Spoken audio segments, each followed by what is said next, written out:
everyone's favorite, why not squirt it into the pants a little bit? Diarrhea!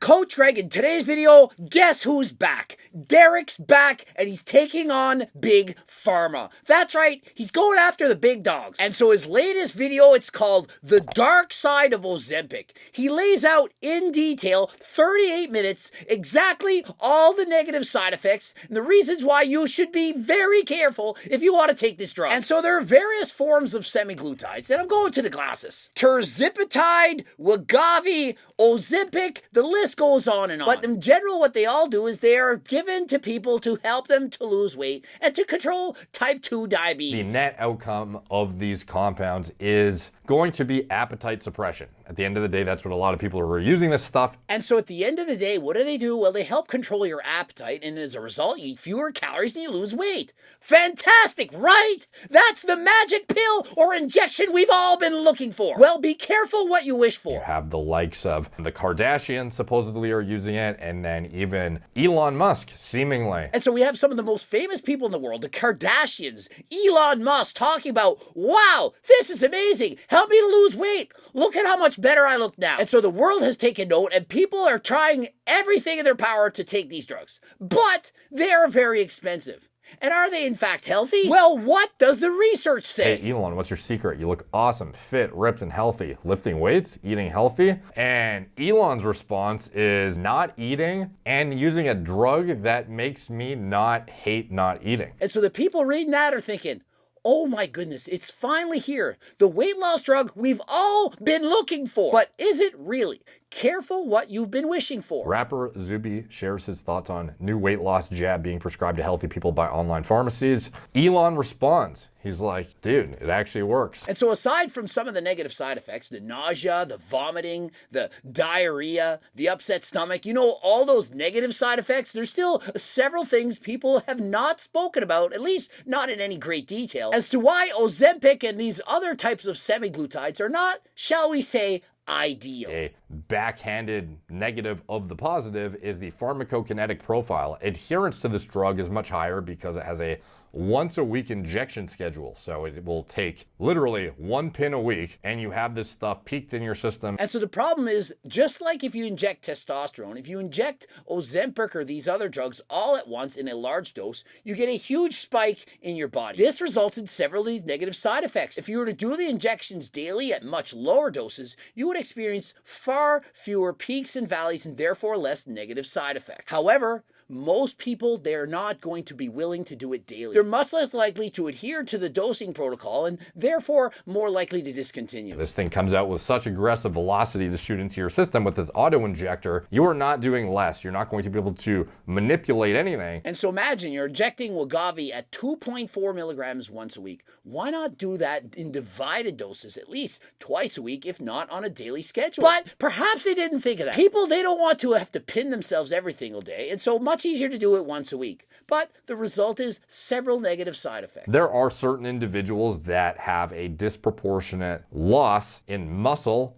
even bone in some cases too, and it essentially goes overlooked because the actual target endpoints in these studies, they are looking at net weight loss outcomes, not necessarily lean body mass relative to fat mass. And so when pharmaceutical companies report how effective their products are, they simply report total weight loss. And so, for example, they'll state those using our product will lose on average 15%.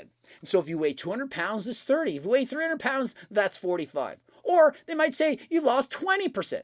20% of 200 pounds, you've lost 40 pounds. But what they fail to speak about is what exactly are you losing?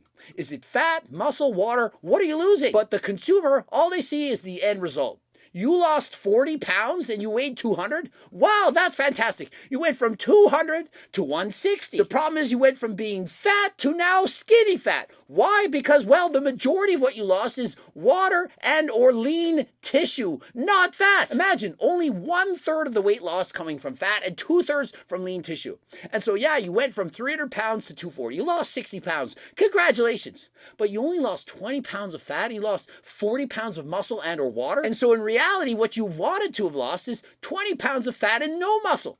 Who wants to lose muscle? It's going to slow down your BMR, your ability to burn calories, and so who would ever want that? 15-20% of their body mass entirely is what some of these study metrics are showing being lost. And when you factor in how much of that is lean mass, metabolically active tissue, helpful tissue versus actual fat mass that you're trying to get rid of in a targeted manner ideally. And so imagine many of these studies, which I've read and I've done videos on this in the past, have stated about a 15% weight loss from using these drugs.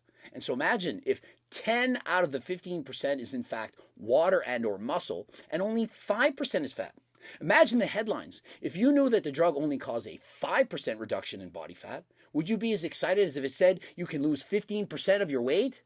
Of course not. And so why do you think they report the total weight loss and not the total fat loss? So they're getting lighter, Megan, but they're getting fatter. So basically, they're becoming skinny fat. And so congratulations, semaglutides. You've managed to help us go from being fat to now skinny fat. Well, at least it's a step in the right direction, right? It's better to be skinny fat than it is to be fat fat. Or is it? Now, remember, those who are obese, if you do in fact lose weight, regardless of what it is, on average, you are in fact going to live longer. Going by BMI charts, if your BMI is not in the obesity range, but in the ideal weight range, you are in fact going to live a longer life, at least statistically.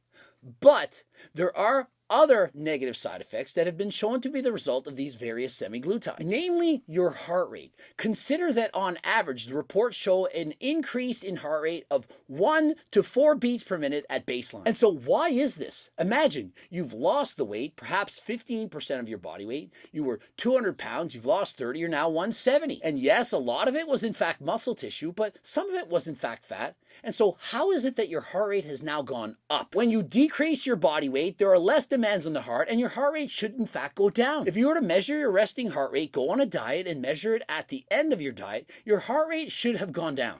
Same happens with cardio. When you become more fit, your resting heart rate decreases. When I got back into cycling after doing bodybuilding for about 20 years, my resting heart rate was in the 60s. I started bike riding, lost some weight, my resting heart rate now is at 48. A big difference because I'm a lot healthier. And so it's very concerning that resting heart rates have been shown to go up when they should in fact be going down as a result of losing weight. Remember, the heart is the most important muscle in the human body.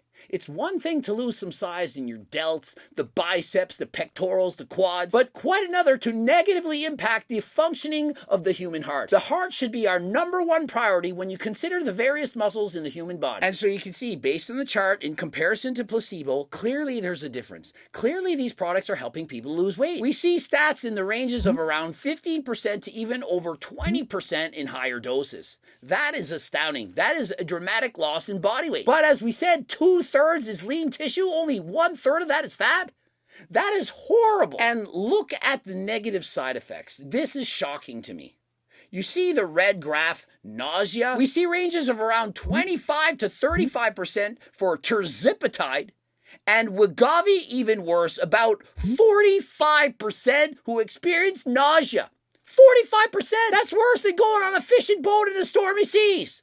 And so you're going to feel seasick all the time? Oh, fantastic. I'm going to take this drug. It's going to make me feel seasick. I'm going to be nauseous all the time. It's going to help me to lose weight. I wonder why you feel sick all the time. But what else? Diarrhea, constipation, vomiting. And look at Wegovy vomiting. 25% of people taking Wegovy are literally throwing up. Imagine. And everyone's favorite, why not squirt it into the pants a little bit? Diarrhea. Over 20% for the most part, and Wegovy at 30%. That is huge. Not to mention about 5% of people had to completely stop altogether because they're experiencing even worse side effects than indicated here. They couldn't even handle it. They had to give up. And so, yay, it's finally arrived. The holy grail for fat loss. Wow, aren't we so proud of human civilization? And so perhaps this will be the next breakthrough in research. Sell pills that cause food poisoning, and then anyone who consumes it will feel ill, and it'll help them lose weight. Yay, it's so easy, isn't it? And so here's the issue. Despite taking this, even if it helps you to lose weight, do you really want to lose muscle? And do you really want your heart health to go down? Of course not. And so what is the point of taking a drug that's going to help you to go from being fat to skinny fat, all the while losing muscle and decreasing your heart health? Not to mention the host of negative side effects. And so why would anyone want to do this? And so despite this drug, you still need to eat healthy. You need to. If you simply stop eating, you're not getting enough protein, you're not eating from the various food groups, getting the proper micro and macronutrients, and so you lose muscle. Also, you can't just stop doing cardio. Everyone needs to do cardio. 150 minutes of cardiovascular a week. Zone 2, moderate pace. It's not that hard. You just need to simply get out there and move. And so if there was only something that could help us with that, imagine if there was something out there that could literally help us to do cardio, to help us lose weight and be healthy. Newsflash, there is. It's called GO2 Max, the main ingredient, NMN, which has been recently banned by the FDA. I wonder why it actually works. No known negative side effects. It's not even a drug. It's found in food just like creatine. Double-blind, placebo-controlled human studies showing that this is legit. It actually improves cardio. The walking test scores improved by 50% in comparison to placebo. And why does it work? Well, NAD plus involved in producing energy, and this declines when you get older. And NMN is a direct precursor to NAD plus. And so by taking in more NMN, you have more NAD plus, therefore more energy, you feel better, you can do cardio at a faster pace and for longer, and so you can see exactly why this could work. And remember, tens of thousands of people are buying GO2 Max. It's not a couple people, it's not some random few that are experiencing these benefits. And so in my opinion, by far, it's not close, this, the number one supplement that should be out there in the world. Better than creatine, better than pre-workouts, all of this. No known negative side effects. Improvements in health.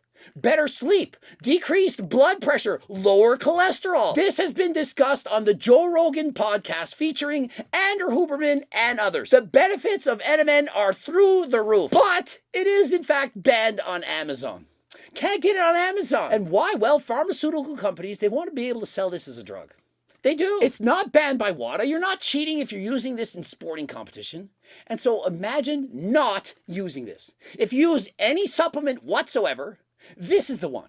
If you're using creatine, pre-workout pump, beta-alanine stimulants, you name it, GO2 Max, far superior, far healthier, going to help you improve your ability to do cardio for longer durations and at a faster pace. And remember, it's not nearly as expensive as these various semaglutides, oftentimes 10 times the price of GO2 Max. And so if you're interested in GO2 Max, please use code GREG to save 10% off.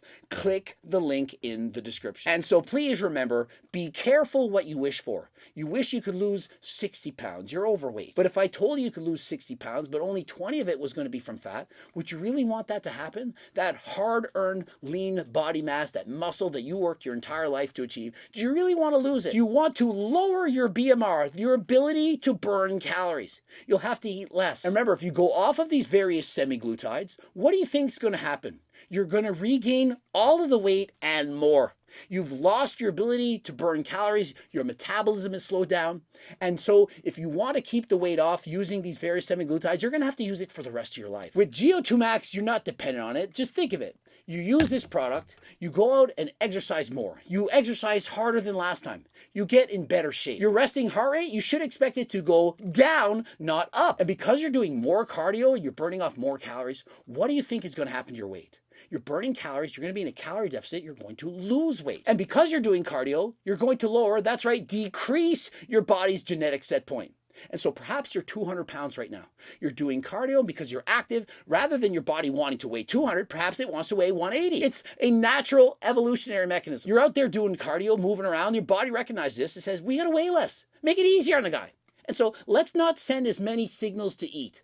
Let's not make this guy want to weigh 200. Let's make him only want to weigh 180. Then we'll become more efficient. We won't have to burn off as many calories. There'll be less energy demand to go about doing that cardio. And so is it all making sense? Do you get it now? Do you understand now how important it is to not only to eat healthy, getting in enough protein, having the various micro and macronutrients, but also to perform cardio? You're thinking, I don't like cardio. I don't need to do it. Do you realize how important it really is? And trust me, you can learn to like it. Perhaps you're not in shape. Perhaps the cardio you're doing is too hard. You're out of breath. You don't enjoy it. You're sweating too much. Well, with the help of GO2 Max, it's going to feel easier. 50% improvement in the walking test scores. These were not athletes. People from the ages of 40 into their 60s. They're not in shape. They're instructed to walk for 6 minutes, see how far they could walk. After taking NMN, a few months later, they improved by 50%, and that's in comparison to the placebo. It's not the placebo effect. You're going to argue, oh, it's the placebo effect. You just thought it worked, and so you improved. Nope, they accounted for that. It literally worked. And so remember, I've been challenging people for months. Make a video trying to prove that Coach Greg's wrong. I'm asking everyone out there, if you don't believe me, make a video. Say, oh, I did research on NMN. He's lying. He's exaggerating. It's not true. You don't see these videos. Look around. Have you found them? Have you not seen me challenge people months ago? And so why do you think that is? You don't think people hate on Coach Greg? Oh, I would love to see Coach Greg fail. I would love if he were to be caught lying. They can't do it. Why? Because it's not true. I've been honest the entire time. I'm not lying. I'm not bullshitting you. When I say this is my #1 supplement, it's because I mean it. I truly believe in it. And it's not just for couch potatoes. It also improves cardiovascular performance in elite athletes, guys who are way faster than me. I've given this supplement to elite level cyclists, wrestlers, and so on, and they have made amazing improvements in their cardiovascular ability. And it's not just in them, it's in myself. I personally used it, could not believe the results. Was way faster on day 1. Day 1! You don't gotta wait months. The first day you use it, you notice an improvement in energy right away. It really is that effective. Please head over to my website, code Greg, 10% off. Or you can get a Zippic, Wagavi, or Tire Zip, blah, blah, blah. Get whatever you want. Subscribe, click the bell button, comment to boost the algorithm. It really does help. Please leave a comment. The cookbooks, the training books, the coaching plans by me and my team, the Harder Than Last Time clothing line, various hoodies, shirts, jogging pants, shorts, t-shirts, the tank top with Harder Than Last Time on the logo. You need to get it. Head over to the website, 10% off. And if you have no money, that's okay. Remember, you can get this free. Head over to my website right now. For free, you get close to a 50-page diet and training program. Just enter your first, last name, email address. Come and write you right now. Head over there, code Greg, 10% off. Don't forget. And until next time, I am out.